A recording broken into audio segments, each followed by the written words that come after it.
Present पवन जी। जिनेंद्र जय जिनेंद्र। पवन जी, मेरे एक ऑफिस मीटिंग है अभी। हाँ हाँ तो आप लास्ट टाइम का भी अपना रिपोर्ट पेंडिंग है ना? मैंने आई थिंक 2 वीक से रिपोर्ट मैंने तो नहीं बनाया।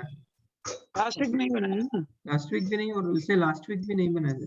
नहीं, उससे लास्ट वीक हो गया था, लास्ट वीक का पेंडिंग है। आज देख लीजिए, लास्ट वीक का मैं देख लेता हूँ। हाँ हाँ मैं आज देख लेता ठीक है, हूँ। हाँ, थैंक यू। ठीक है आपने बना दिया ना? कोर्स बना दिया? हाँ, बना दे। ठीक है okay fine thank you sir, thank you. ठीक।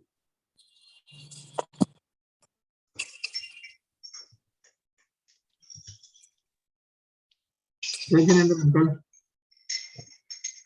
जय जय जिनेंद्र जिनेंद्र। सर। और क्या बस बढ़िया है। बार कितना टाइम हुआ बेटा? 10 बजे के सुबह? नहीं अभी 10:30। 10:30 बजे ओके। हाँ ये संडे ने टाइम चेंज हो जाएगा, लेकिन ये संडे ने अटे तो 3 टाइम चला है अभी यहाँ यूएस में। ओके तो ओके अब आज 10:30 हुई है, तो हाँ संडे ने 9:30 रहेगी फिर। ओ यहाँ हाँ 1 घंटा कम हो जाएगा। ओके ओके बट हाँ संडे से टाइम चेंजिंग हो रही है मतलब। ओके तो बेटा ये मौसम का हिसाब वो चेंज करता रहेगा क्या? नहीं अटे सूरज उगने भी के हिसाब में 3 टाइम है अमेरिका में।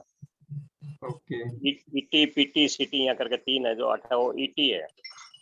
ओके वहाँ पर हाँ, तो जी कैलिफोर्निया का नहीं तो 2.5 घंटा को फर्क है, मारे से 2.5 घंटा। ओहो तो यहाँ तो अंतर है 3 जगह, और एक जगह 1 घंटा को अंतर है। हाँ हाँ तो, और साल में मतलब चेंज होता रहे, ये 2 बार चेंज हो गए मतलब। ओके ओके हाँ अब ये संडे ने चेंज हुई, फिर नेक्स्ट बाद में हुई चेंज। ओके ओके मतलब आगे पीछे हो जाएगा थोड़ा। हाँ वो सूरज उगने के हिसाब में 3 टाइम चल रहा है, तो तीना में ही चेंजिंग आ गया है। ओके हाँ अगली बार कार्यशाला में मैं थारे जी बार मारे 10:30 बज रही है, तो अगली बार 9:30 बजेगी, मतलब 9:30 बजे स्टार्ट हो जाएगी हमारा। ओके थारे 8 बजे, थारे 8 मारे 9:30 सुबह की। ओके ओके हाँ हाँ एक्चुअली वो अपना ऑफिस टाइमिंग लगभग फिक्स रखना चाहते हैं, इसलिए वो सूरज के हिसाब से चेंज हाँ करते हाँ हैं। डे लाइट सेविंग बोलते हैं, तो they do day light saving and since it's a big country, तो सूरज उगने का टाइम जैसे इंडिया में आप देखोगे तो रफली any place you go may be 1 hour difference. वहां हाँ पर वो बहुत ज्यादा डिफरेंस होता है। तो अगर सब जगह एक ही टाइम रहा तो ऐसा रहेगा, कहीं 9 बजे सूरज उग रहा है, कहीं 10 बजे उग रहा है। So they want to keep everything synchronized. Okay okay So that is the purpose. So they can announce bank timings like 9 to 4 or whatever. हाँ Then हाँ appropriately in every place the 9 o'clock will be fixed okay like that. जय Okay, Jinendra हमारे पूर्व अध्यक्षों का स्वागत है। दोनों पूर्व अध्यक्ष मुझे एक ही लाइन में दिखाई दे रहे हैं। दोनों को प्रणाम। हेलो सर, नमस्कार नमस्कार। नमस्कार नमस्कार। राजस्थान से बोल रहा हूँ मैं। बहुत राजस्थान। अच्छी जय बात है। Jinendra very sir. Good very good. Sir Dilwara हो कैसा क्या गांव में हो? नहीं सर, मेरे गांव में हूँ। गांव में ओके ओके अच्छी सर्दी का मजा लीजिए। नहीं अभी ठीक है, क्लाइमेट अच्छा है। हाँ अभी अच्छा रहता है क्लाइमेट।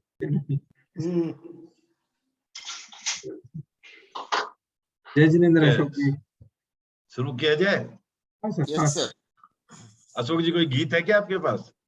नहीं सर, मैंने रेडी नहीं किया। ऐसा थोड़ी होता है यार, आप ऐसा कर सके कैसे होगा? आप भी अच्छे गाते गाइस। नहीं नहीं ऐसा नहीं हुआ। अभी देखिए मैं लास्ट टाइम गया तो उस दिन 10-12 लोग थे, अभी 7 हो गए और गए तो लॉजिक लगा रहे। ठीक है चलो आज शुरू करते हैं। आराध्य के चरणों में वंदन। टीपीएफ के पर्यवेक्षक मुनि रजनीश कुमार जी के चरणों में वंदन। अत्र विराजित बेंगलोर विराजित चारित्रात्माओं के चरणों में वंदन। सभी से सादर जय जिनेंद्र। तो आज शुरू करते हैं। थोड़ा सा एक हमारे जो बड़े भाई साहब हैं, इनका ऑलमोस्ट आदेश है कि लोग समझ रहे हैं कि नहीं, ये हमेशा चेक करते रहना चाहिए। तो क्विज से शुरू करते हैं आज।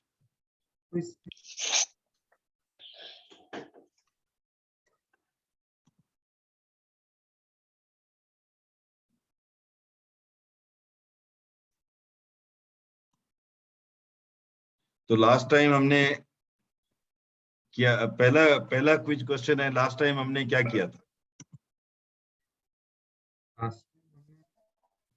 That is the first quiz question. Last time क्या किया था हमने? ढाल पे आपने ये किया था, ढाल को छोड़ करके बाद में क्या विश्लेषण किस चीज का किया था? शरीर, डिफरेंट टाइप्स ऑफ शरीर, शरीर किया था, ठीक है, औदारिक शरीर। Okay, good, yes, that's what we discussed. तो अब शरीर पर आज थोड़े प्रश्न में आपको दिखा रहा हूं और उन प्रश्नों के उत्तर आप लोगों को देने हैं।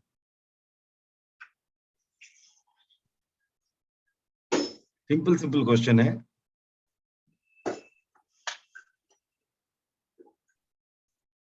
स्लाइड दिख रही है? नहीं नहीं सर, अभी नहीं। अभी नहीं, ओके, अभी दिखनी चाहिए। एक second, just give me one moment.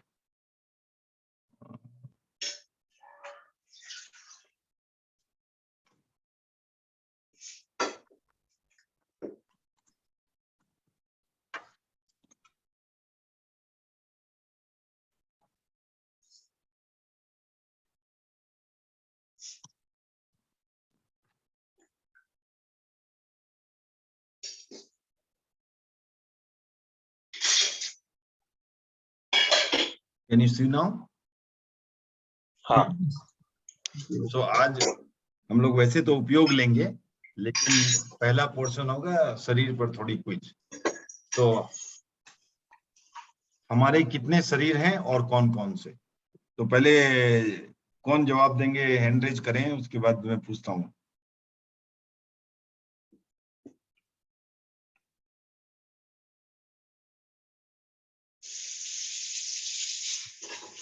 बहुत ही इजी प्रश्न है, तो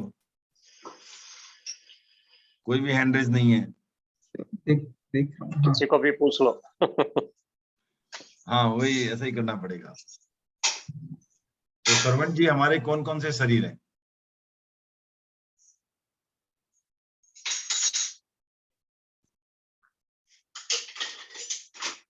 सरवण जी,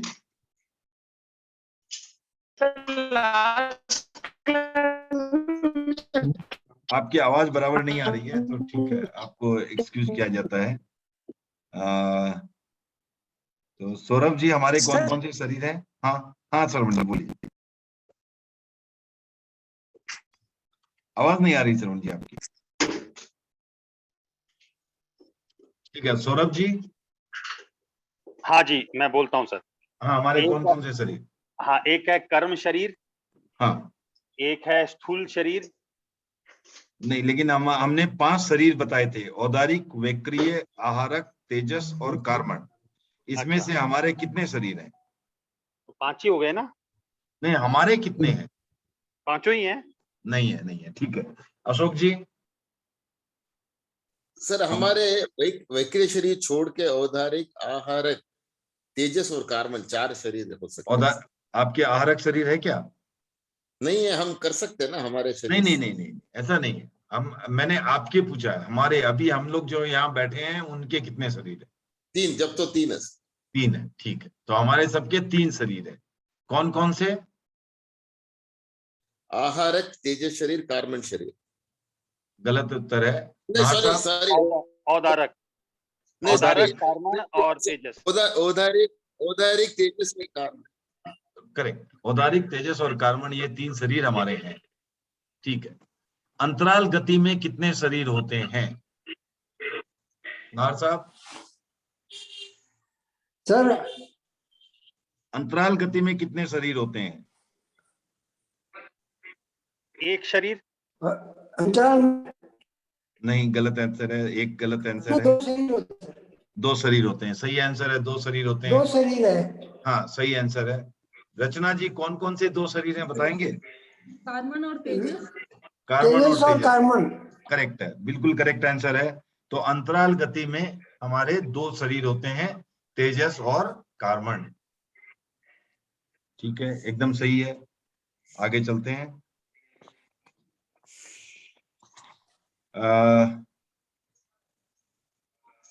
सौरभ जी एक बार और ट्राई करेंगे, देवता के कितने शरीर होते हैं? सर 2 शरीर होते हैं, कौन कौन से? तेजस और कार्बन। नहीं, ये भी आंसर सही नहीं है। ये दो तो होते ही हैं, बाकी एक शरीर और होता है उनके भी। अच्छा, मतलब तो ये दोनों होता है और एक और होता है क्या? ये दोनों तो सभी संसारी जीव के होते हैं हमेशा। अच्छा, हाँ, ओके। देवता के। अशोक जी इसके सिवाय और क्या होता है? वैक्रिय शरीर। वैक्रिय शरीर होता है, देवता के वैक्रिय शरीर होता है। ठीक है, बिल्कुल सही आंसर है। नहीं 13वें गुणस्थान में कितने शरीर होते हैं पवन जी? 13वें गुणस्थान में वही मनुष्य के जितने होते हैं वो होते हैं, औदारिक होते हैं।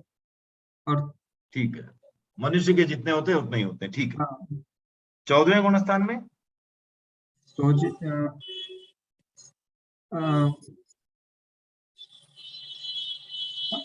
हाँ उतने ही होते हैं, जब तक सिद्धि गति में नहीं चले जाते जब तक तो होते हैं। बिल्कुल सही आंसर है। तो ये सिर्फ कंफ्यूज करने के लिए लिखा गया है। तो कोई भी गुणस्थान में रहे, जब तक संसार में है तब तक आपके जितने शरीर बताए उतने हैं। और सिद्ध और नारकी जीव के शरीर का मरने के बाद क्या होता है? एक मिनट रचना जी।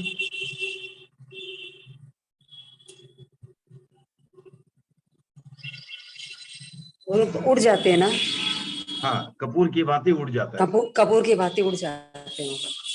तो सौरभ जी इसका मतलब हुआ कि ये ऐसे पदार्थ है जो गायब हो गए, जबकि हमने सुना है कि कोई भी अजीव कभी गायब नहीं होगा। तो कैसे ये कैसा हुआ? ये तो जैसे पिक्चर में हम लोग देखते हैं ना, वो छाई बन जाता है। हाँ, लेकिन गया कहाँ? परमाणु कहाँ गए सब? वो परमाणु कहाँ सब गए? वो सब वो मनुष्य लोग। हाँ, लेकिन है कहाँ परमाणु का? मनुष्य लोग का क्यों? कहीं भी जहां भी गए, जहां है वहीं होगा ना, लोक में ही रहेंगे। तो ऐसा ऐसा समझना है हमें कि कोई चीज मान लो उड़ जाती है, कोई उड़ने वाली चीज पता है आपको ना, जैसे पेट्रोल है, उड़ता है। हाँ जी, उड़ता है। अब उड़ता है इसका मतलब ये नहीं कि वो नष्ट हो गया। उसके परमाणु है जो गैस में मिल गए, कहीं मिल गए, है तो परमाणु इधर ही ना, सारे के सारे परमाणु तो इधर ही है। तो उस आधार पर है, परमाणु उनके इधर ही रहेंगे, लेकिन शरीर जो है ये उड़ जाता है कपूर की भांति। ये क्यों विशेष रूप से क्यों मेंशन किया गया? कोई ऐसी विशेष बात इसमें क्या मेंशन करने की, बताइए।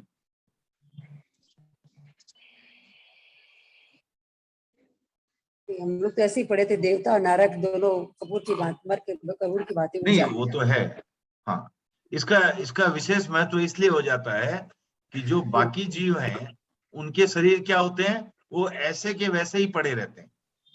अब कोई आदमी है, वो मरा, तो जैसा शरीर उसका मृत्यु के पहले था वैसा का वैसा पड़ा है। वैसे ही रहता है। हाँ, तो इसलिए उस आधार पर इसकी विशेष बात है, इसलिए इसको बता दिया गया है कि ये जो है उसके बाद जो है इसकी कुछ भी दाह क्रिया वगैरह करने की, कोई भी अंतिम संस्कार करने की कोई अपेक्षा नहीं, अपने आप उड़ जाता है। और इसमें एक छोटा सा क्वेश्चन हम पूछना चाहेगा, अगर आपको परमिशन दें। हाँ, जरूर जरूर। अब जैसे मतलब अपने सीरियल और में भी देखते हैं कि ऋषि मुनि ओम बोलते हैं और वो लोग शरीर छोड़ देते हैं, तो उसमें क्या शरीर गिर जाता है? कि पहले जमाना में ऐसा भी होता था कि ओम बोला तो शरीर, जैसे अभी नारकी का छाई कपूर कैसे उड़ जाता है, वैसे उनका भी फिजिकल शरीर अचानक से ऐसे गायब हो गया और वो आत्मा चला गया, ऐसा होता है क्या कुछ? नहीं नहीं नहीं, ऐसा हमारे में मान्यता नहीं है। जो भी औदारिक शरीर है वो यहीं रहेगा।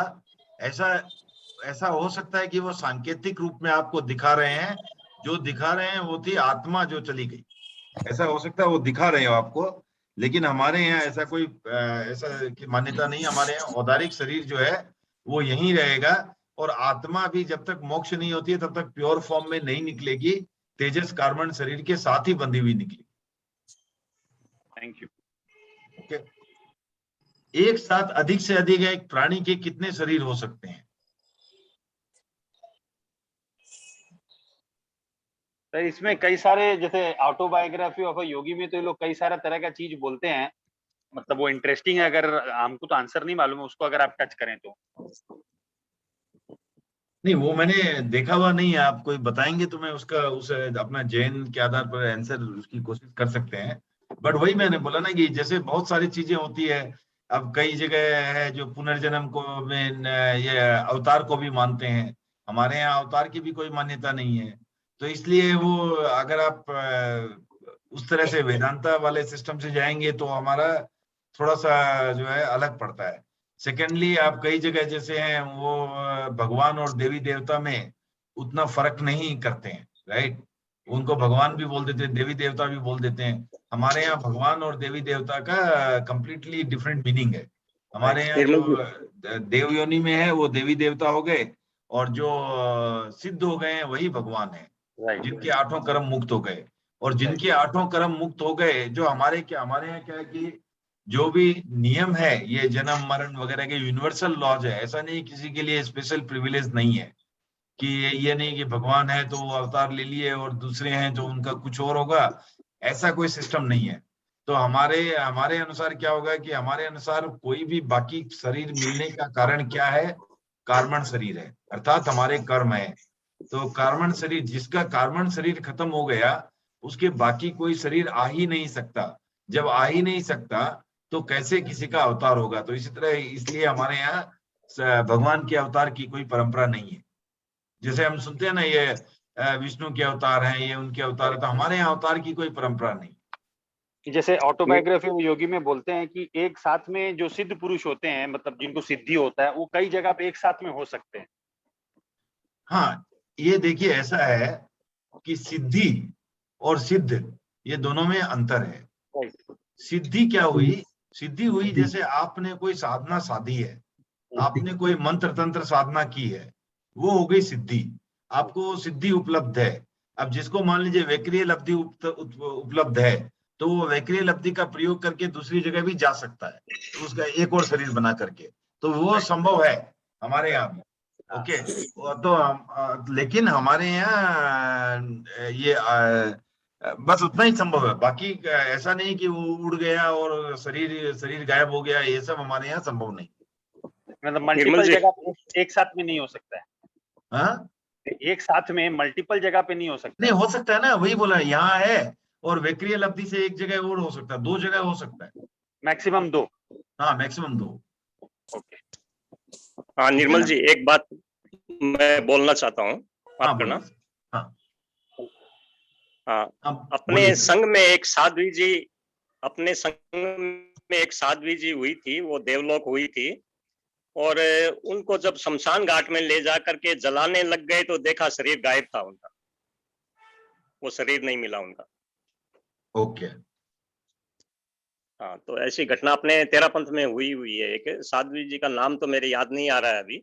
हाँ। तो बाद में पता करके बता सकता हूँ, ऐसी घटना हुई। हाँ, लेकिन उसमें भी क्या होगा ना कि वो भी क्या होगा, किसी देवी शक्ति से या किसी रूप से, हाँ, उसको मान लीजिए कि उठा लिया गया, हटा लिया गया, या उसको विनष्ट कर दिया गया, जो भी हुआ। लेकिन ऐसा नहीं है कि वो शरीर रहेगा नहीं। हमारे यहाँ शरीर तो रहेगा। अब उसको कोई देवी शक्ति से अगर उठा ले वो अलग बात है, क्योंकि हमारे में भी ऐसा नहीं कि हम देवी शक्ति नहीं मानते, ऐसी बात नहीं है। देवी शक्ति तो हम भी मानते हैं, क्योंकि देवता जो है ऐश्वर्य और शक्ति में पूरे मनुष्यों से ऊपर है, तो वो तो हम भी मानते हैं। तो ऐसा हो ही सकता है। ऐसी कोई, जैसे अब ऐसा भी सुना जाता है ना कि फूलों की वर्षा हुई, या ये तो हो सकता है, देव बरसा सकते हैं, ऐसी कोई ये बात नहीं। लेकिन इस तरह से माने कोई भी आदमी यहाँ से प्रस्थान कर जाए और शरीर गायब कर दे, वो नहीं होता है। क्योंकि प्रस्थान क्यों करने हुआ ये वाले पता नहीं व्यक्ति- चला। हाँ हाँ हाँ, एक साथ अधिक से अधिक एक प्राणी के कितने शरीर हो सकते हैं? अब ये उत्तर बाकी 4 हो सकते। 4 हो सकते हैं, ठीक है ना, क्योंकि जिसके पास वैक्रिय लब्धि है वो वैक्रिय लब्धि का प्रयोग करके हाँ, एक और शरीर बना सकता है। तो औदारिक वैक्रिय तेजस कार्बन हो गया। अगर किसी के पास आहारक लब्धि है तो औदारिक आहारक तेजस कार्बन, ये 4 एक साथ में मैक्सिमम हो सकते हैं।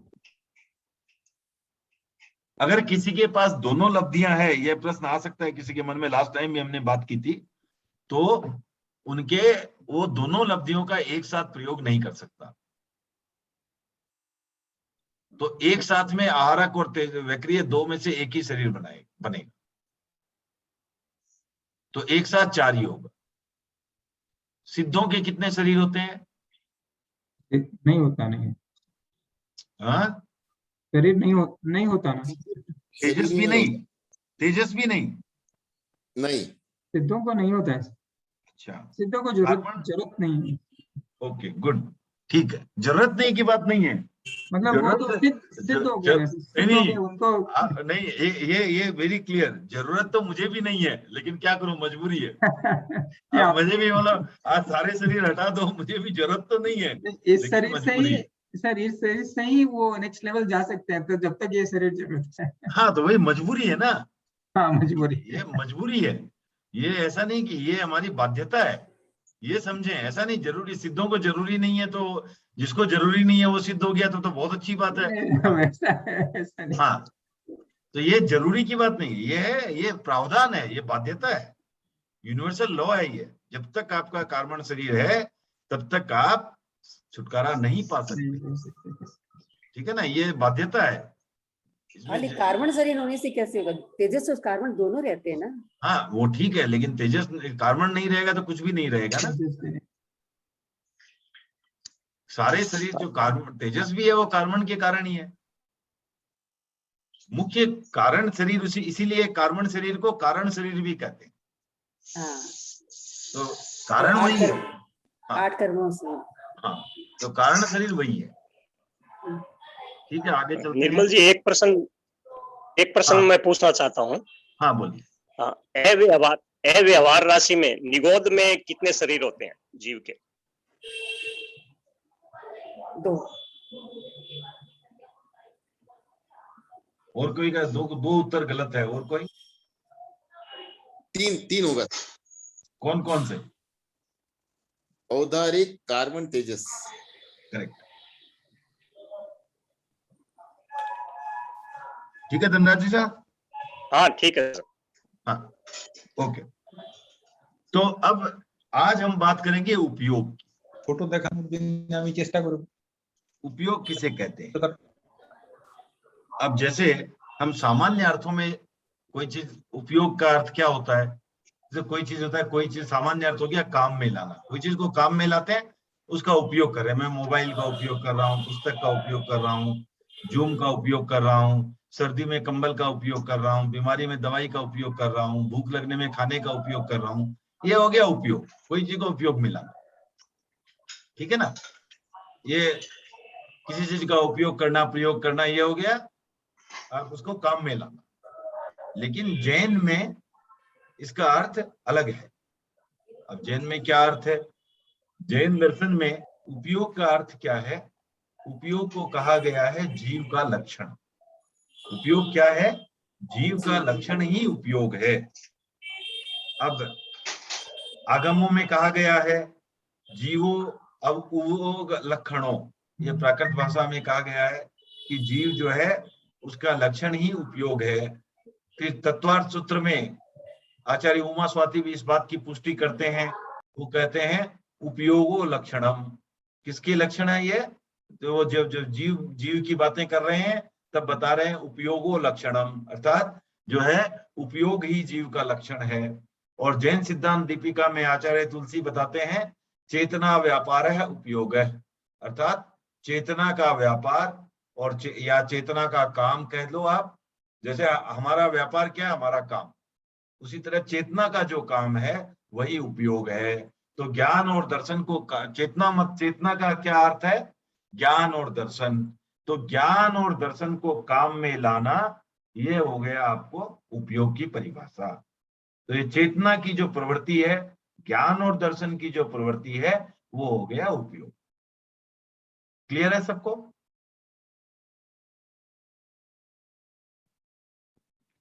कोई डाउट है इसमें? सर ज्ञान और दर्शन का उपयोग मतलब? मोबाइल का उपयोग मतलब? मोबाइल का हम यूज कर रहे हैं। यूज कर रहे हैं, ठीक है। तो आपके पास मोबाइल है, आप उसका यूज कर रहे हैं, करेक्ट? आप हाँ। जीव है, आपके पास आत्मा है। आत्मा हाँ। आत्मा में क्या है? चेतना है। चेतना का अर्थ क्या हुआ? ज्ञान और दर्शन, करेक्ट? ओके। अब वो ज्ञान को उपयोग कर सकते हैं आप। ज्ञान को उपयोग करके आप विभिन्न चीजों को जानने का प्रयास करेंगे। तो जो जानने की प्रवृत्ति है वो क्या हुआ? कोई आज एक पत्थर है, पत्थर किसी को जानना चाहता है, जान सकता है क्या? नहीं। आप जान सकते हैं। कैसे जान सकते हैं? ज्ञान से। ज्ञान के उपयोग से। उपयोग से। ज्ञान को आप उपयोग में ला रहे हैं ना, आप ज्ञान को काम में ला रहे हैं। तो आप अपने आत्मा में जो ज्ञान का चेतना जो है, उसको काम में ला करके ही तो आप जान पा रहे हैं। हाँ। तो इसलिए वो ये हो गया ज्ञान को काम में लाना,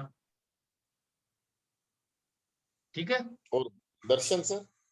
वो नेक्स्ट स्लाइड में आ जाते हैं उस पर। ज्ञान और दर्शन काफी रिलेटेड है, दोनों में जो अंतर है वो नेक्स्ट स्लाइड में आ जाते हैं, ठीक है ना।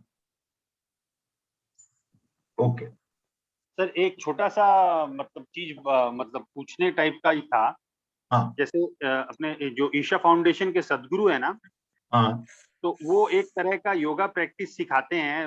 इंटरनेशनल योगा डे में काफी सारा पॉपुलरली उसको करवाते हैं, बोलते हैं उपयोगा।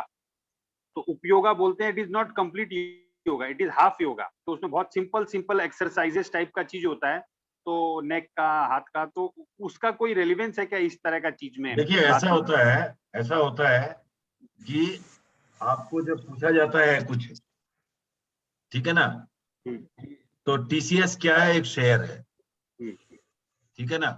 वही मेरे 2-3 मित्र मिलके खाना एक साथ खाते हैं, खाना एक साथ एक दूसरे के साथ बांटते हैं, उसको भी बोलते हैं शेयर, करेक्ट? राइट।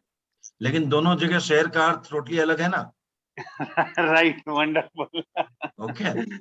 तो उसी तरह वो जो उपयोग है और यहाँ जो उपयोग है, वो दोनों अलग अलग अर्थों में यूज हुआ है। तो एक क्या होता है कि आप देखिए, जैसे कई जगह होता है ना, अगर आप लगाते हो तो वो उसका कोई चीज का जैसे अलग रूप हो गया, तो वह योग जो है वहां पर, योग हो गया आपका योगा,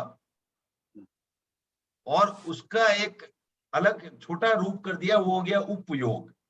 जैसे मंत्री उपमंत्री हुआ ना, राइट। तो उस तरह हो गया वो उपयोग। ओके। और यहाँ पर जब हम उपयोग बोल रहे हैं, वो हो रहा है काम में लाने वाला उपयोग। तो दोनों जगह वर्ड उपयोग ही यूज हुआ है, बट दोनों के मीनिंग में बहुत अंतर है। एक जगह टीसीएस है, एक जगह खाना बांटना है। ओके, ठीक है ना। तो दोनों ही शेयर है, लेकिन दोनों का मीनिंग अलग है। उसी तरह दोनों जगह उपयोग हुआ है, बट वहां आप ऊपर थोड़ा एम्फेसाइज जाएगा आपका उपयोग, और यहाँ उपयोग। ओके। तो वो है उपमंत्री टाइप का, योग का उप, ठीक है। एग्जैक्टली। Thank you. ओके। तो उपयोग के 2 प्रकार होते हैं, तो अगर टॉप में देखें तो अनाकार और साकार। अब जहां ये अब फिर से 2 परिभाषिक शब्द आ गए, तो इनका भी मीनिंग करना जरूरी है। अनाकार का अर्थ हुआ एकाकार प्रतीति। प्रतीति मतलब जानना, प्रतीत होना। अब ऐसा प्रतीत हो रहा है, मतलब ऐसा हम जान रहे हैं। तो प्रतीति का अर्थ होता है मुझे प्रतीत होना। तो एकाकार प्रतीति मतलब जो एक आकार से हम देख रहे हैं, इसका अर्थ मतलब है कि उसमें भिन्नता की दृष्टि से नहीं देख रहे हैं। भिन्नता की दृष्टि से नहीं देख रहे हैं, एक कलेक्शन की दृष्टि से देख रहे हैं, एक समुच्चय की दृष्टि से देख रहे हैं, अर्थात हम सामान्य बोध या दर्शन कर रहे हैं। जैसे अगर हम देखें तो अभी जूम पर हमारी वर्कशॉप चल रही है, तो हमने उसको एक ओवरऑल एक वर्कशॉप के रूप में देख रहे हैं, राइट? एक वर्कशॉप चल रही है, तो उसमें भिन्न भिन्न नहीं देख रहे हैं, एक आकार में देख रहे हैं। तो उसी तरह जो है कि जो जानकारी होती है वो सामान्य बोध या सामान्य जानकारी जिसे कह सकते हैं हम, वो हो गया एकाकार प्रतीति, या उसे कहते हैं अनाकार उपयोग। ठीक है ना? यहाँ बात कोई और आकार की बात नहीं करते हैं, उसमें भिन्न भिन्न आकार की बात नहीं करते हैं, इसलिए उसको अनाकार प्रतीति भी अनाकार जो है उपयोग कहते हैं। साकार हुआ भिन्नाकार प्रतीति, वहां भिन्न भिन्न आकार का ज्ञान करते हैं, भिन्न भिन्न पर्यायों का ज्ञान करते हैं, विशेष ज्ञान करते हैं। जैसे अब हम जाएंगे वर्कशॉप में, यहाँ पर इतने लोग जुड़े हुए हैं, इतने लोग जो है वो कर्नाटका से जुड़े हुए हैं, इतने लोग बंगाल से जुड़े हुए हैं, इतने लोग जो है वो राजस्थान से जुड़े हुए हैं, ये जो है इनमें से इतने जो टीपीएफ के पास्ट ब्रांच प्रेसिडेंट रह चुके हैं, और इनमें से कुछ है जिन्होंने आगमों का अध्ययन कर रखा है। ये जो विशेष रूप से जो भिन्न भिन्न प्रकार से जो जानकारी कर रहे हैं, एक विशेष रूप से विशेष बोध जो कर रहे हैं, उसे हम कहते हैं ज्ञान। तो अशोक जी, आपके पूर्व प्रश्न का उत्तर, जो सामान्य बोध हुआ उसे कहते हैं दर्शन, और जो विशेष बोध होता है उसे कहते हैं ज्ञान। ठीक है ना? ओके। तो आत्मा में भी दो प्रकार के जो गुण हैं, दर्शन और ज्ञान। दो इसके चेतना के दो रूप हैं, दर्शन और ज्ञान। तो दर्शन है वो जो है आपको सामान्य अवबोध कराती है, और ज्ञान है जो विशेष अवबोध कराती है। क्लियर हो गई बात? ओके। हाँ सर।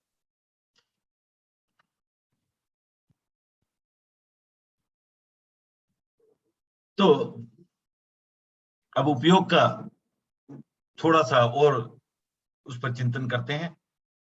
उपयोग जीव का लक्षण है। इसका अर्थ क्या हुआ? इसका अर्थ हुआ कि जिसमें अगर हम कहते हैं कि कोई चीज, कोई वस्तु का ये लक्षण है, तो जहां पर वो लक्षण दिखाई ना दे, वो हम क्या कह सकते हैं?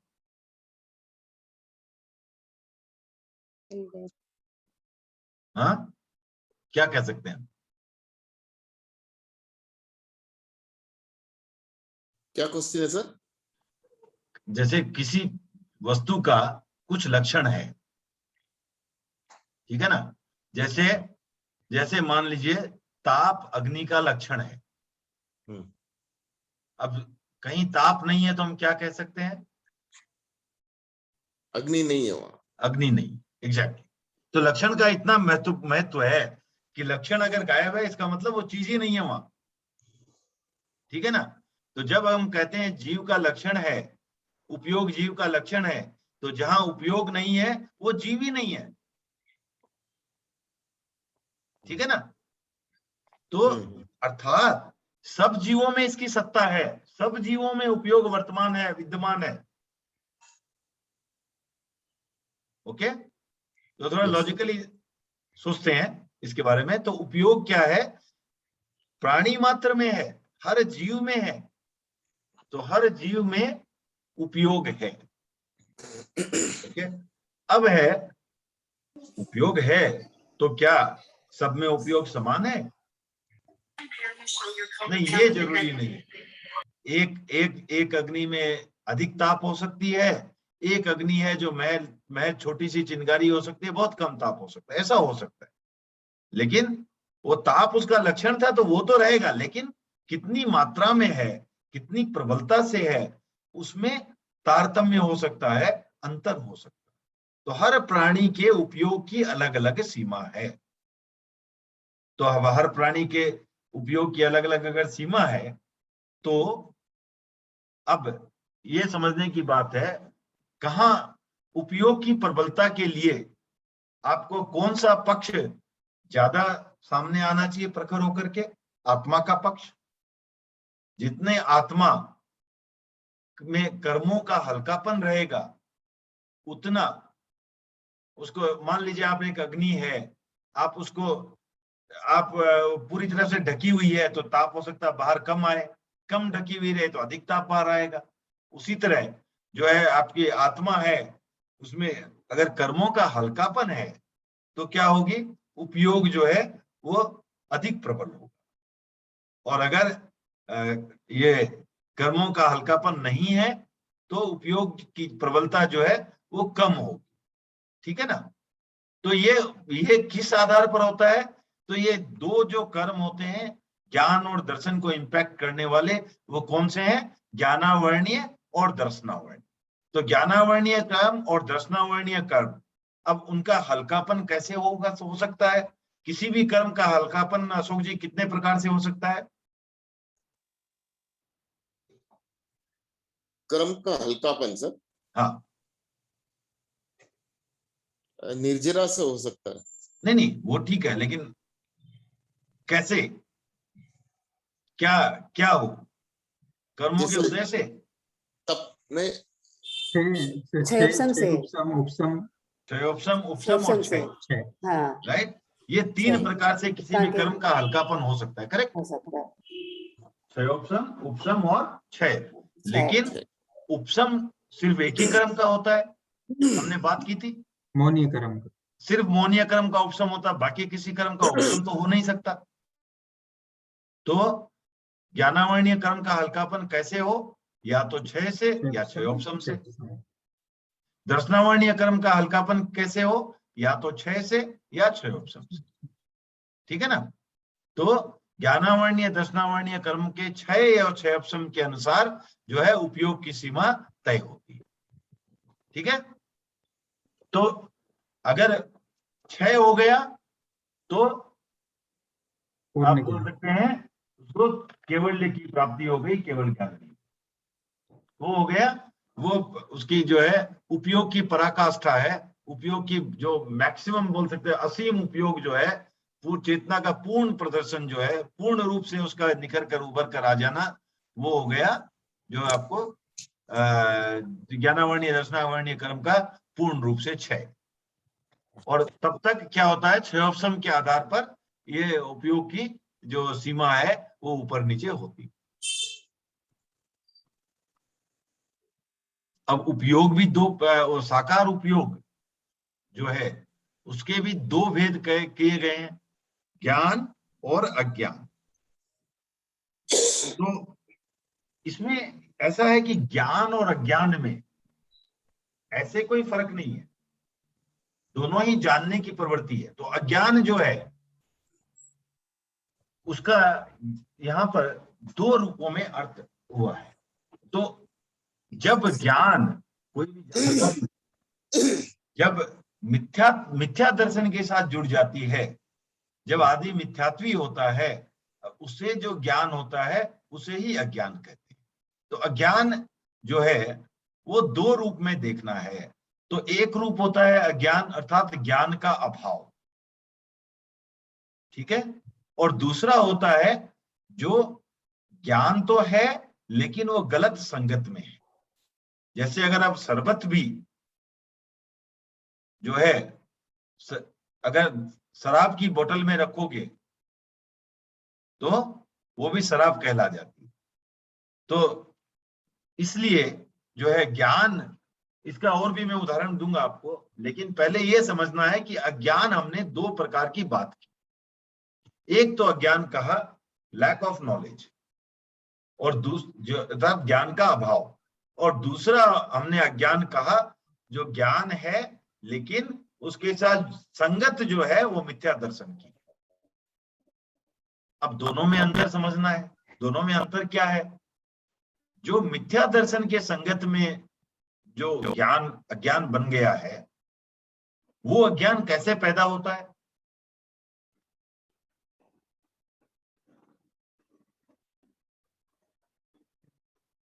सुनीता जी, वो अज्ञान कैसे पैदा होता है?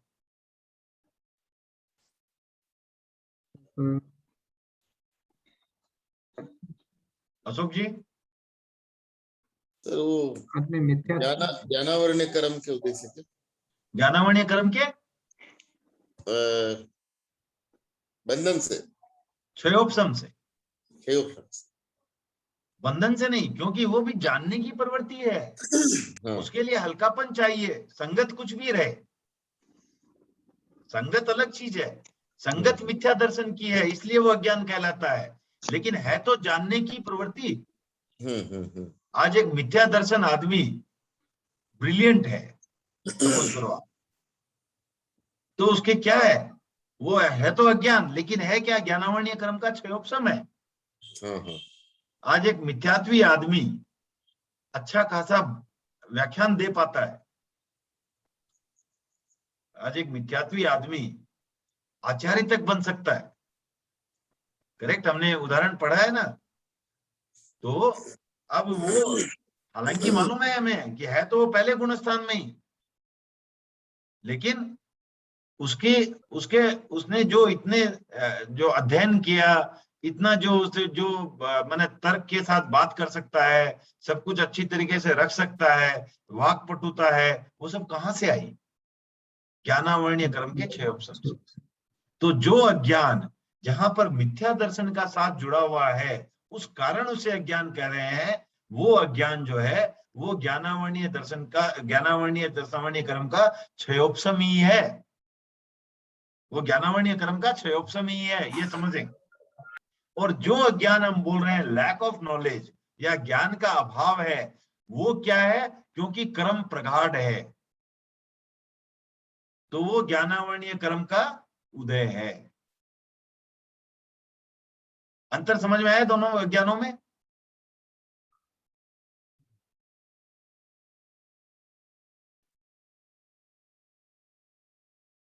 किसी को कोई प्रश्न है इस पर?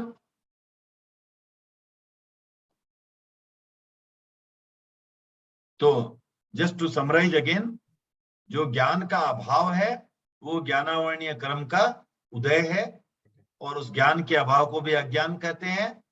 दूसरा, जो उपयोग तो अच्छा है, उपयोग की प्रबलता है, लेकिन मिथ्या दर्शन का साथ होने के कारण उसे अज्ञान कह रहे हैं, वो ज्ञानावरणीय कर्म के क्षयोपशम से ही है। ओके, तो आगे चलते हैं। अब सर एक बार क्षयोपशम का मतलब बताएंगे प्लीज? आज के लिए ये समझ लें, कर्म का हल्कापन। ओके, ठीक है ना, जस्ट कि वो कर्म जो है वो अपना उस तरह से फल, जितना फल देना चाहिए था उससे कम में हम मैनेज कर पा रहे हैं। ठीक है ना, बाद में फिर एक बार कभी पांचों भाव लेंगे तो फिर से डिटेल में चले जाएंगे। ठीक है, हाँ। तो उसके लिए क्या है ना कि वो अगले वर्कशॉप में आपको जोड़ के भी रखना है। सब आज ही बताएंगे तो फिर अगले में जुड़ेंगे कैसे? ठीक है सर, आपसे ही सीख रहे हैं सर। नहीं सर। ठीक है, तो अब ज्ञान के 5 प्रकार हैं: मति ज्ञान, श्रुत ज्ञान, अवधि ज्ञान, मनः प्रयोग ज्ञान और केवल ज्ञान। और अज्ञान के 3 प्रकार हैं: मति अज्ञान, श्रुत अज्ञान और विभंग अज्ञान। अब आज जो है हम लोग ज्ञान और अज्ञान की चर्चा करेंगे। तो और अनाकार उपयोग अर्थात दर्शन के 4 प्रकार हैं: चक्षु दर्शन, अचक्षु दर्शन, अवधि दर्शन और केवल दर्शन। तो अब मति ज्ञान क्या है? 5 इंद्रियों और मन के निमित्त से होने वाला ज्ञान मति ज्ञान कहलाता है। ठीक है, 5 इंद्रिय और मन के निमित्त से होने वाला ज्ञान जो है वो मति ज्ञान कहलाता है। श्रुत ज्ञान क्या है? शब्द, संकेत, शास्त्र आदि माध्यम से, इंद्रिय और मन के माध्यम से होने वाला ज्ञान वो जो है वो श्रुत ज्ञान कहलाता है। तो ये दोनों ज्ञान हो तो इंद्रिय और मन के सहायता से ही है। दोनों ज्ञान जो है इंद्रिय और मन के माध्यम से हो रहे हैं, अर्थात दोनों ज्ञान जो है वो अप्रत्यक्ष ज्ञान है। इनको अप्रत्यक्ष ज्ञान कहा जाता है। अप्रत्यक्ष ज्ञान क्यों है? क्योंकि ये डायरेक्ट आत्मा के द्वारा नहीं हो रहा है। सोर्स क्या था? आत्मा थी। ज्ञान का सोर्स क्या है? आत्मा थी। चेतना किसका व्यापार? चेतना का व्यापार है। ये चेतना किसके पास है? आत्मा के पास है।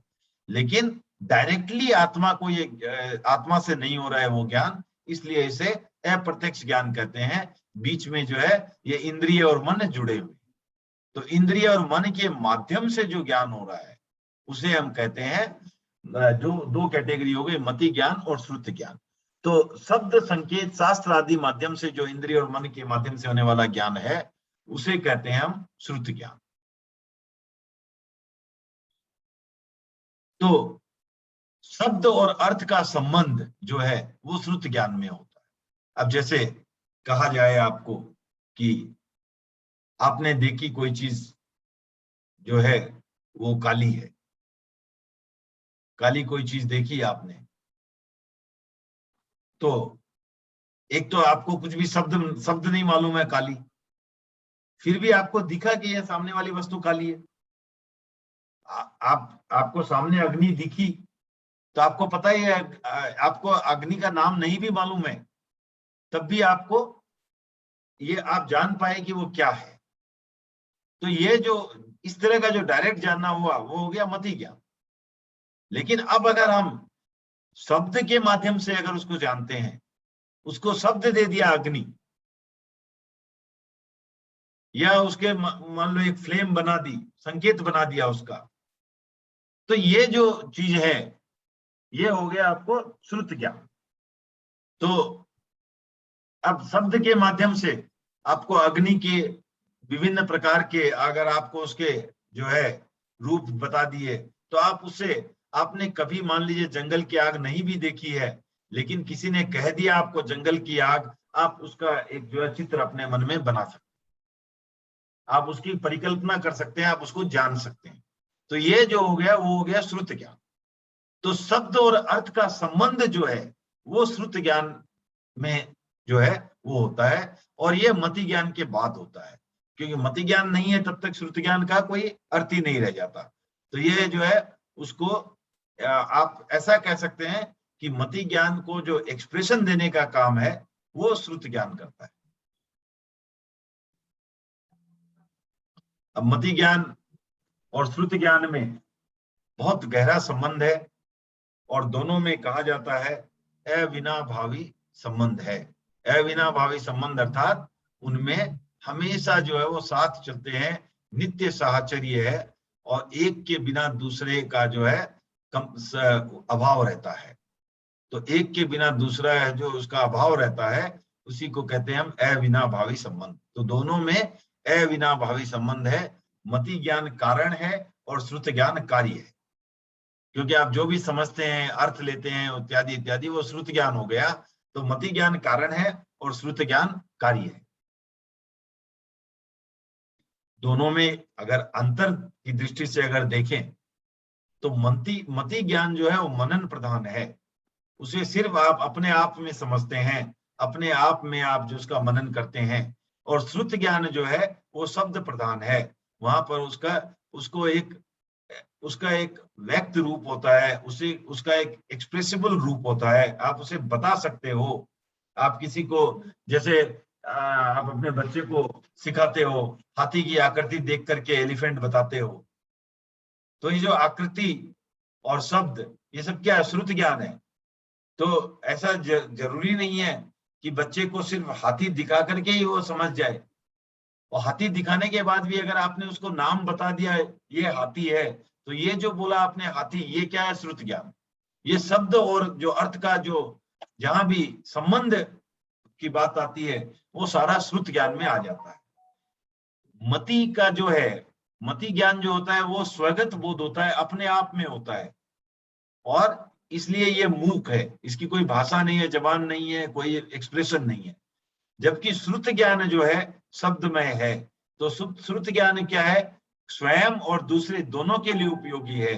आप किसी को बोल करके बता सकते हो, लेकिन अगर एक्सप्रेशन नहीं तो बताएंगे कैसे?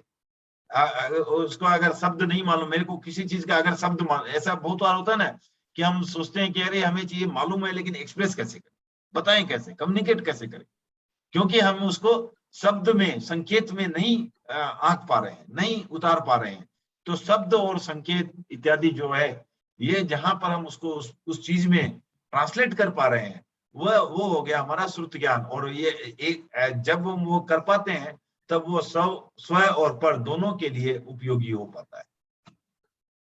मति ज्ञान तात्कालिक है, दूसरा अंतर। मति ज्ञान अभी आपने कुछ इंद्रिय और मन के सहारे अभी कुछ ग्रहण किया, वही तात्कालिक है, जबकि श्रुत ज्ञान त्रैकालिक। या आपने एक चीज, उसका शब्द और अर्थ का समन्वय स्थापित कर लिया, उसके बाद वो जो है तीनों काल में रह सकता है, भूतकाल में भी रह सकता है, अभी भी है और भविष्य में भी रहेगा।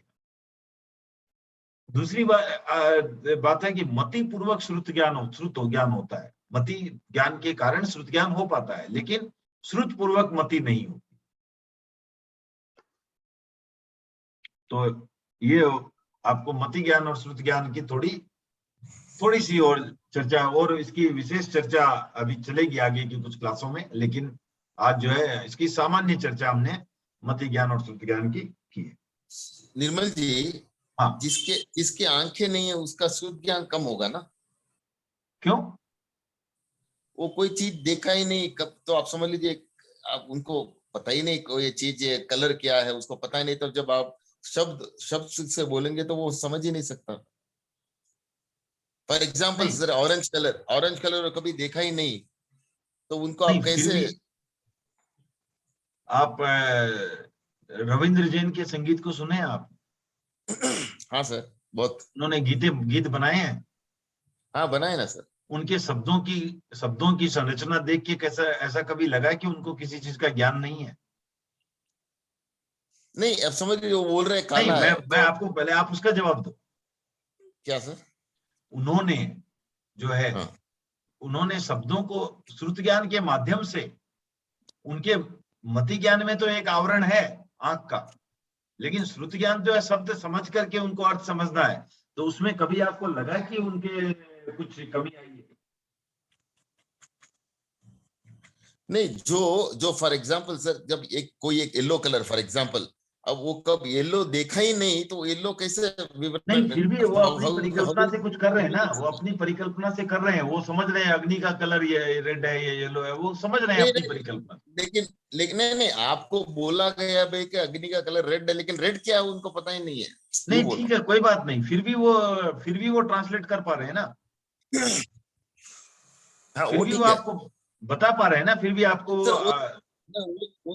वो तो आपको बता देगा भाई रेड कलर है, ब्लैक कलर है, येलो कलर है, तो अब ठीक है वो बोल दिया, लेकिन उनको पता नहीं कि क्या होता है वो। नहीं, वो नहीं, हमें नहीं मालूम, हम आंख वालों को नहीं पता, हो सकता है उनको अंदरूनी कुछ फीलिंग होती होगी, आई डोंट नो।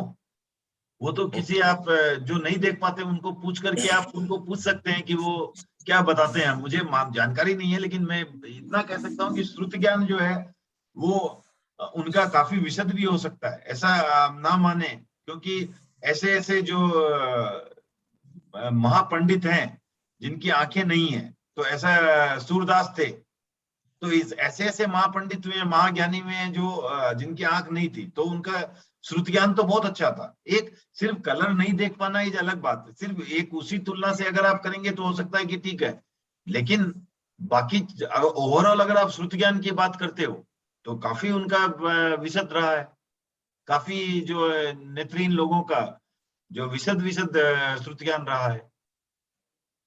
हेलो, श्रुत ज्ञान का मतलब देखना नहीं है। हाँ, नहीं, वो तो समझ गया, श्रुत ज्ञान का देखता नहीं है, वो तो समझ गए वो। नहीं, वो बोल रहे हैं कि कोई बात नहीं है, दिखता नहीं है। नहीं धन्नाजी साहब, उनका कहने का अर्थ है कि उनको एक इम्पीडिमेंट है, उनको एक डिफिकल्टी है, ये पूर्ण नहीं हो पा रहा है वो, उस हिसाब से। जैसे वो भी जैसे निर्मल जी आपने बोला भाई कि मति ज्ञान नहीं हो तो श्रुत ज्ञान नहीं हो सकता, इसलिए। बट मति ज्ञान सिर्फ आंख से ही थोड़ी होता है, तो अगर वैसा होता तब तो फिर मिट्टी पानी को तो मति ज्ञान होता ही नहीं, उसकी तो आंख है ही नहीं। तो मिट्टी पानी को भी मति ज्ञान होता है? इंद्रिय भी 5 होती है ना, एक नहीं होती है। और आपको बहुत आश्चर्य होगा कि आप देखो कि जो मैंने जिनकी आंखें नहीं है वो भी ठीक जो है, वो अगर दुकान करते हैं तो दुकान से घर भी अपने आप अकेले भी पहुंच जाते हैं, तो उनके और कुछ होता है जिसके कारण वो आभास करके अपना काम चलाते हैं। तो इस तरह निर्मल जी, ज्ञान तेज हो जाती है। उनकी दूसरी निर्मल इंद्रियां जी। ज्यादा काम करती है।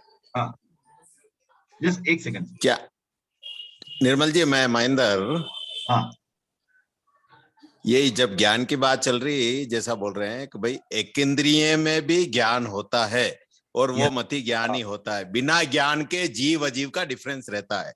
अगर हाँ। जीव नहीं है, अजीव है, तो उसमें ज्ञान नहीं है। अगर जीव है तो ज्ञान है ही है, और वो पहला ज्ञान है मति ज्ञान।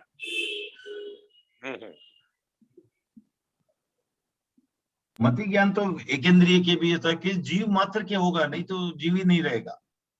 हाँ, यही मैं बोल रहा हूँ भाई, जीव का लक्षण ही ज्ञान हाँ। है। हाँ। नहीं, लेकिन एक इंद्रिय जीव में मन नहीं होता ना। मन नहीं होता क्या हुआ? मति ज्ञान तो फिर भी है। नहीं, आप बोल रहे हैं मति ज्ञान के मतलब उनका मन, इंद्रिय और मन दोनों मिलके होता है। नहीं, नहीं, ऐसा इंद्रिय और नहीं। मन का ज्ञान है तो एक इंद्रिय इंद्रिय और है ना मन का उनको। ज्ञान, इंद्रिय का ज्ञान भी मति ज्ञान, मन का ज्ञान भी मति ज्ञान। वो ऐसा नहीं है कि अब आप बोलेंगे इंद्रिय इंद्रिय इंद्रिय में भी पांचों इंद्रिय ले लोगे, बोलोगे जिसके चार है उसका ज्ञान नहीं है, ऐसा नहीं है। उनके द्वारा कोई भी मीडियम से, ये इतने मीडियम से जो भी ज्ञान हो रहा है उसे मति ज्ञान कहते हैं। नहीं तो उसका मतलब मन होना जरूरी नहीं है, जरूरी नहीं है। नहीं, एकदम जरूरी नहीं है। मन तो खाली सैमनस्क प्राणियों के होता है, हाँ। संगी जीवों के होता है, जबकि हाँ, हाँ। उपयोग जो है वो जीव मात्र का लक्षण है। तो मति ज्ञान जो है वो जीव मात्र में होगा। ओके, ठीक है ना? कम बेसी हो सकते हैं उपयोग। हाँ, कम बेसी तो होगा। वो तो पहले ही इसलिए बात की थी ना हमने, उपयोग में उपयोग की प्रबलता जो है कर्मों के क्षयोपशम क्षय के आधार पर निर्भर करेगी, वो ठीक है, लेकिन होगा सब में, क्योंकि वही जीव और अजीव के बीच की भेद रेखा वही है। जहां उपयोग नहीं वो अजीव है, भेद रेखा ही वही है, चेतना है जो। Srishti, you had raised hand, you have some question? Srishti,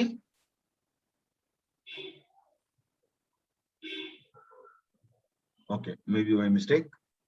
Okay, so आगे चलते हैं। अवधि ज्ञान। तो अवधि ज्ञान जो है वो क्या है? इंद्रिय और मन की सहायता के बिना केवल आत्मा के सहारे रूपी द्रव्यों को जानना। ओके, रूपी द्रव्य क्यों कह रहे हैं? क्योंकि जो है द्रव्य दो प्रकार के हो गए, अरूपी भी है, जैसे धर्मास्तिकाय है, क्या है? अरूपी है, अमूर्त है। अधर्मास्तिकाय है, आत्मा है, ये सारे अरूपी हैं। तो अरूपी को तो नहीं जान सकता, लेकिन रूपी को जान सकता है। और कैसे जान रहा है? ये डायरेक्ट ज्ञान है, प्रत्यक्ष ज्ञान, आत्मा के द्वारा, आत्मा के सहारे जान रहा है, ये प्रत्यक्ष ज्ञान है। तो अब क्या, अगर तो उसे कहते हैं अवधि ज्ञान। तो अब इसे क्या ये कुछ अनलिमिटेड है या इसकी कोई सीमाएं हैं? अगला प्रश्न आता है। तो यस, इसकी सीमा होती है। कैसे? द्रव्य क्षेत्र काल भाव की सीमा से, मर्यादा से बंधा हो।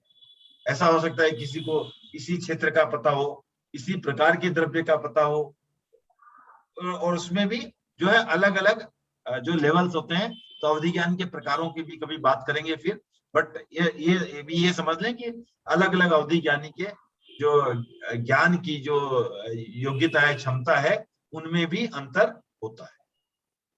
अवधि ज्ञानी सूक्ष्म से सूक्ष्म पुद्गल को भी जान सकता है, जो हमारी आंखों का विषय नहीं है उसको भी जान सकता है। और ये जो हमने ऑलरेडी बात की, ये प्रत्यक्ष ज्ञान भी है। ये ज्ञान हालांकि इंद्रिय पर निर्भर नहीं है, अर्थात अतीन्द्रिय है, इंद्रियों से बाहर है, लेकिन फिर भी इस ज्ञान के लिए तीव्र एकाग्रता की अपेक्षा होती है। हालांकि ये आत्मा को होने वाला प्रत्यक्ष ज्ञान है, लेकिन फिर भी इसके लिए तीव्र एकाग्रता की अपेक्षा होती है। इसी कारण इसका नाम एक्चुअली अवधि ज्ञान पड़ा है, क्योंकि आता है, कहा जाता है अवधानम अवधि, अर्थात जो अवधानम अर्थात जो अवधान किया जाता है, किसी चीज के प्रति गहरी एकाग्रता की जाती है, उसी का नाम है अवधि, अवधानम अवधि। ये जो श्लोक दिया गया है इसका अर्थ यही है, अर्थात ये पदार्थ को जानने के लिए जो एकाग्र हो जाना है, जो अवधान करना है, उसी का नाम है अवधि, और उसी के आधार पर इस ज्ञान का नाम पड़ा है अवधि ज्ञान। तो अवधि ज्ञान पर किसी को कोई प्रश्न? सर जिसको अवधि ज्ञान है वो कर्म पुद्गल को देख सकते हैं क्या? हाँ? जिसको अवधि ज्ञान है वो कर्म पुद्गल को देख सकते हैं क्या? देख सकते हैं शायद। धनराज जी साहब कुछ इसके बताएंगे? हाँ, पुद्गल है तो देख सकते हैं ना, रूपी है, रूपी चीज को तो सब चीज को देख ही सकते हैं। वो उनकी सीमा रहेगी, किसी को कोई देख पाएगा, कोई नहीं देख पाएगा, बट सीमा तो जरूर रहेगी, मर्यादा। वो जिसका कितना प्रकांड अवधि ज्ञान है उस पर निर्भर करेगी।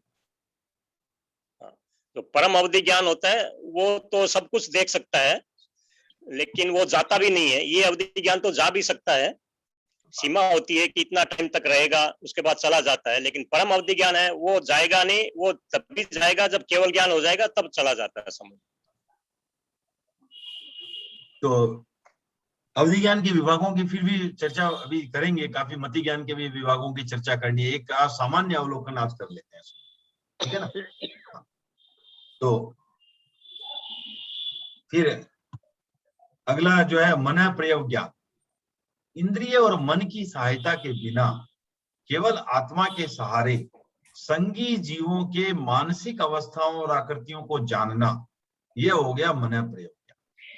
अब इसमें एक चीज ये समझना है कि मनोभावों का, जो मन में जो भाव आए हैं उनको एग्जैक्टली पिन पॉइंट करके जानना जो है इसका विषय नहीं है। लेकिन अब मनोभाव जो आपके बनते हैं वो कैसे बनते हैं? जो आपके अंदर जो मनोभाव बने वो कैसे, किसकी सहायता से बने? कर्म के सहायता नहीं, कर्म के सहारे नहीं बने एकदम। मन कैसे? मन की हाँ, मन मन। अब मैं बोलूं कि मन तो ठीक है, लेकिन भाव भाव भाव नहीं, वो तो ठीक है, लेकिन उसके लिए मनोवर्गणा के पुद्गल आपने ग्रहण किए, उसके आधार पर उनकी कुछ आकृतियां बनी, उसका कुछ शेप बना, उसके आधार पर आपके जो भी मनोभाव बनते हैं, आप जो जैसे आप इसे और इजीली समझना चाहते हैं, आप जो बोल रहे हो, बोल रहा है, एक तो आप बोल रहे हो कि अपनी वोकल ट्रैक से बोल रहे हो या मुंह से बोल रहे हो, तो स्वर यंत्र से बोल रहे हो। लेकिन आप जैसे मोटर गाड़ी चला रहे हो, तो आप मोटर गाड़ी चला रहे हो, चल कैसे रही है? फ्यूल लगता है उसमें कुछ। तो उसी तरह हमारे स्वर तंत्र से भी स्वर निकलते कैसे हैं, उसके लिए हम भाषा वर्गणा के पुद्गलों का उपयोग करते हैं। तो उसी तरह मनोवर्गणा के पुद्गलों का जो उपयोग करते हैं वो मनन के काम आता है, हमारे मनोभावों को बनाने के काम आता है। तो जो मनोवर्गणा के पुद्गल हमने जो लिए, उसकी आकृतियों को मन प्रयोग ज्ञानी जान सकता है। उस आकृति के आधार पर वो आकलन कर सकता है कि आपके मनोभाव क्या है। तो डायरेक्टली तो आपके मन में क्या चल रहा है नहीं जान सकता, लेकिन ये उसकी आकृति के आधार, जैसे आप मान लीजिए आपका सीटी स्कैन हुआ, उसमें उसके आधार पर डॉक्टर देख के बता सकता है, आकलन कर सकता है कि आपको क्या बीमारी है। उसी तरह जो मन प्रयोग ज्ञानी जो है, मनोवर्गणा के पुद्गल की आकृति जो बनी है वो देख सकता है, उसके आधार पर आकलन करता है कि ये किस मनोभाव से जुड़ा हुआ हो। तो क्या मनोभाव, और ये भी द्रव्य क्षेत्र काल भाव की मर्यादा से बंधा हुआ है। अब ये जो मन प्रयोग ज्ञान है वो केवल संयमी अर्थात साधु को ही हो सकता है, जबकि जो अवधि ज्ञान था वो किसी को भी हो सकता, वो असंयमी को भी हो सकता था, संयमा संयमी को भी, अर्थात संयमी और असंयमी दोनों है उसको भी हो सकता था। जो तो कहने का वो 5वें गुणस्थान, 6ठे गुणस्थान और उसके ऊपर पहले भी हो सकता, लेकिन जो मन प्रयोग ज्ञान है वो सिर्फ संयमी अर्थात साधु को ही हो सकता है, बिना संयमी के ये ज्ञान नहीं हो सकता। अब प्रश्न उठता है कि जो मनोवर्गणा के पुद्गल थे वो भी पुद्गल ही थे, तो अशोक जी वो रूपी है या अरूपी? सर पुद्गलों को रूपी रूपी रूपी है। अगर रूपी है तो क्या अवधि ज्ञानी नहीं देख सकता था?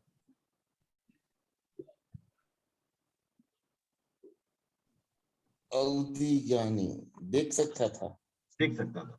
तो लेकिन क्या है कि दोनों में अंतर क्या है? ये ऐसा है कि जैसे एक जनरल डॉक्टर रहता है वो भी हार्ट को देख सकता है, लेकिन जो कार्डियोलॉजिस्ट होता है वो हार्ट का स्पेशलिस्ट हो। तो इसी तरह मन प्रयोग ज्ञानी जो है वो मनोवर्गणा का जो क्षेत्र है, मनोवर्गणा की पुद्गलों का जो क्षेत्र है, उनकी आकृतियों का जो क्षेत्र है, वो उसका जो है वो एक्सपर्ट हो गया, विशेष हो गया। जबकि जो अवधि ज्ञानी है वो सामान्य रूप से सारे रूपी पदार्थों को जानता है। अब ऐसा हो सकता है कि कुछ अवधि ज्ञानी जिनको बहुत उत्कृष्ट दृष्टि का श्रेणी का अवधि ज्ञान है, वो काफी अच्छी तरीके से भी मनोवर्गणा के पुतलों को देख सकता है, ऐसे संभव है। लेकिन जनरल में यही है कि ये जो है वो एक्सपर्ट हो गए, वो है जो वो जर्नलिस्ट हो, ये इनमें अंतर है। फिर केवल ज्ञान, तो इंद्रिय और मन की सहायता के बिना केवल आत्मा के सहारे मूर्त और अमूर्त सभी पदार्थों की सभी पर्यायों को जानना, सब कुछ जानना, ये हो गया केवल ज्ञान। और ये जो है इसमें द्रव्य क्षेत्र काल भाव की कोई भी मर्यादा नहीं है, माने उनकी कोई सीमाएं नहीं है। ये जो है पूर्ण रूप से जो विशुद्ध ज्ञान है, इसमें जो है जिसे ये हो गया उसे हम सर्वज्ञ भी कह सकते हैं। मति ज्ञान, श्रुत ज्ञान और अवधि ज्ञान की भांति ही मति अज्ञान, श्रुत ज्ञान और विभंग ज्ञान है। तो मति ज्ञान है जो मति ज्ञान की तरह है, श्रुत ज्ञान है, श्रुत ज्ञान है जो श्रुत ज्ञान ज्ञान जो है श्रुत ज्ञान की तरह है, विभंग ज्ञान है वो अवधि ज्ञान की तरह है। अब प्रश्न उठता है कि मन प्रयोग अज्ञान और केवल अज्ञान, ये दो क्यों बात नहीं आई यहाँ पर? क्योंकि वो लोग विशेष ज्ञान है। विशेष तो अवधि ज्ञान भी है। संयमी वो कोई ज्ञान होता है मिथ्यात्विक और नहीं होता है, सम्यक्त्विक हाँ, को होता ये है। है कि अब यहाँ ये समझने की बात हमने क्या कहा, मन प्रयोग ज्ञान जो किसे होता है, सिर्फ संयमी को ही हो सकता है। संयमी अर्थात कौन से गुणस्थान में होगा? छठे गुणस्थान में। और अज्ञान किसे होता है? जो मिथ्यात्वी है। तो मिथ्यात्वी के छठे गुणस्थान में हो सकता है क्या? नहीं हो सकता। इसीलिए छठे गुणस्थान में ही जब मन प्रयोग ज्ञान आ सकता है, तो इसलिए जो है इसकी संभावना ही नहीं रहती है कि अज्ञान का मन प्रयोग ज्ञान कोई नहीं हो सकता है। उसी तरह जो अगर हम केवल ज्ञान की बात करें, वो कौन से गुणस्थान में होता है? 13वें गुणस्थान। तो वो भी फिर संयमी हुए कि नहीं हुए? हाँ, संयमी हुए। तो इसलिए सेम वो मिथ्या दृष्टि तो नहीं हो सकते। 13वें गुणस्थान में तो मिथ्या दृष्टि नहीं हो सकते। इसलिए केवल ज्ञान और मन प्रयोग ज्ञान का कोई भी इक्विवेलेंट अज्ञान नहीं होता है। तो आज का समय लगभग हो गया है, 5-6 मिनट बचे हैं, कोई प्रश्न आंसर के लिए रखते हैं। सर मेरा एक क्वेश्चन है सर। हाँ सर, समझ लिया कोई आदमी 10 दिन के लिए पोषण लेता है तो वो संयमी माना जाएगा क्या? नहीं, आजीवन जो होता है उसी को संयमी माना जाएगा। आजीवन नहीं, आजीवन 3 करण 3 योग से जो साधु बनता है, आजीवन जो 3 करण 3 योग से सावध्य प्रवृत्तियों का त्याग करता है, उसे ही साधु माना जाएगा।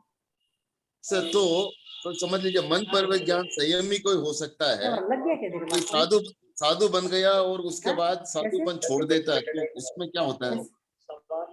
नहीं, वो ठीक है। वो तो वो ऐसा है कि आप जो ऐसा प्रश्न पूछ रहे हैं, मैं आपकी भाषा में ही पूछता हूँ कि बैंक जो लोन होता है वो जिसकी कैपेबिलिटी रीपे करने की होती है उसी को देता है। अब आज आपकी कैपेबिलिटी है, आज आपको लोन दे दिया, आप बोलो 5 साल बाद मेरी कैपेबिलिटी नहीं रही तो क्या होता है? तो सौरभ जी को पूछेंगे तो वो बोलेंगे एनपीए बन जाता है, यस बैंक बन जाती है। तो ऐसा होता है ना। तो वो तो ठीक है, वो तो वर्तमान स्थिति पर ही निर्भर करेगा ना। नहीं तो समझ लीजिए वर्तमान स्थिति में मन पर विज्ञान है और उसके बाद वो असंयमी हो जाता है, उसके बाद चला आने जाएगा के- ज्ञान। वो चला जाएगा, वो चला जाएगा। ओके। नेक्स्ट लोन आपको नहीं मिलेगा, वही सेम आपका वही है। तो यहाँ भी वही है। हाँ। और किसी को कोई प्रश्न? जैसे तीर्थंकर भगवान को दीक्षा लेते ही मन परिव्यय ज्ञान हो जाता है, बाकी साधुओं को दीक्षा लेते ही नहीं होता है, उनको तपस्या करनी पड़ती है या बहुत साधना करनी पड़ती है, तब मन परिव्यय ज्ञान होता है। लेकिन तीर्थंकर जो आत्मा होती है वो दीक्षा लेते ही मन परिव्यय ज्ञान हो जाता है।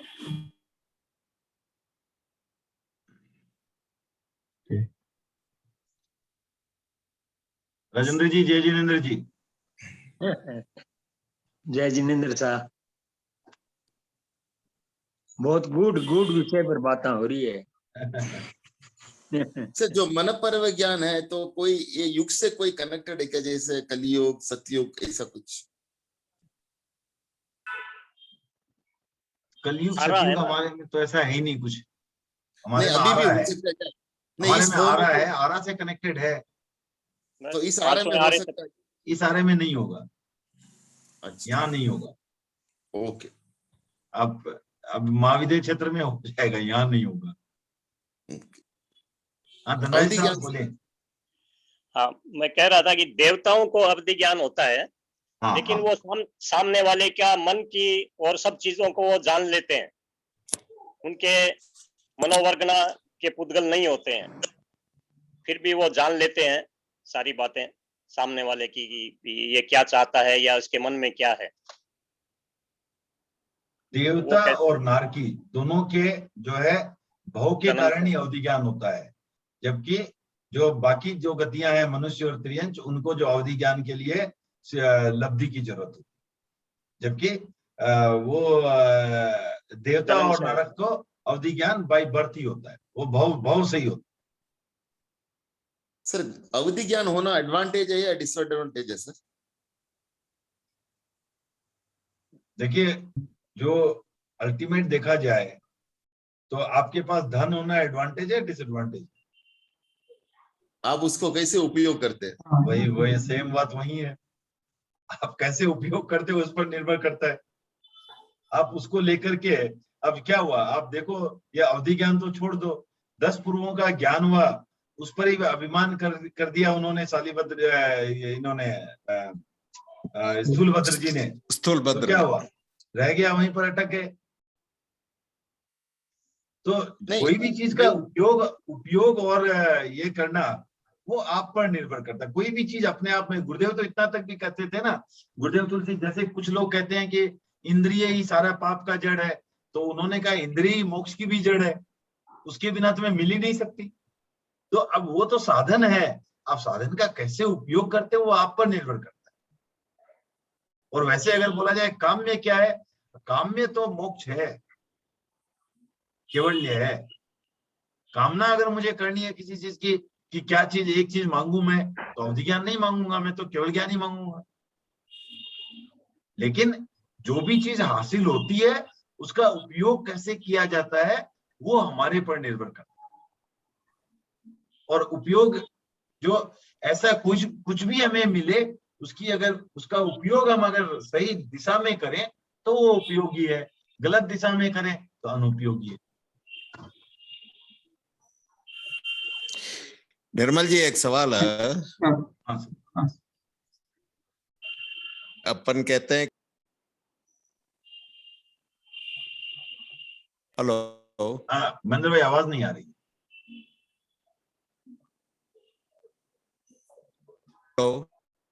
आवाज नहीं आ रही महेंद्र भाई।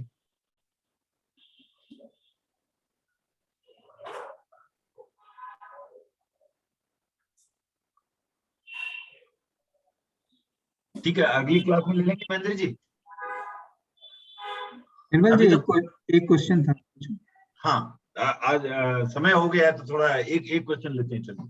हाँ, तो ये ज्ञान उदय आपने बताया कि उदय ज्ञान में उदय भी होता है और नहीं, उदय वही मैं बोला ना, अज्ञान जैसे वही अब वही सौरभ जी ने जो क्या था, वही बात, उपयोग, दो जगह अलग अलग अर्थ हो गए ना। तो उसी तरह अज्ञान का भी दो अर्थ हो गए। एक अज्ञान का अर्थ हो गया ज्ञान का अभाव। हाँ।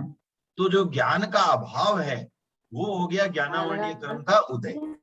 बट सर कभी नहीं 6 ऑप्शन ही रहे स्टेज रहेगा ना सर, क्योंकि ज्ञान तो हमेशा नहीं वो तो कुछ मात्रा में 6 ऑप्शन है, कुछ मात्रा में उदय है, तो थोड़ा 6 ऑप्शन तो सबको ही रहेगा। कितना 6 ऑप्शन है उस पर निर्भर करता है, कितना उदय है उस पर निर्भर करता है। तो आपको ज्ञानावरणीय कर्म का उदय जो है वो अधिक रहा तो वो हो गया अज्ञान। वो अज्ञान कौन सा हुआ? ज्ञान का अभाव।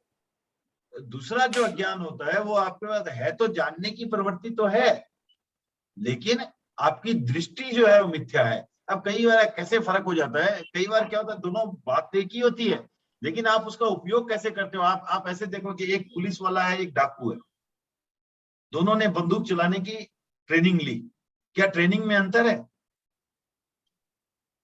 अब क्या कहेंगे?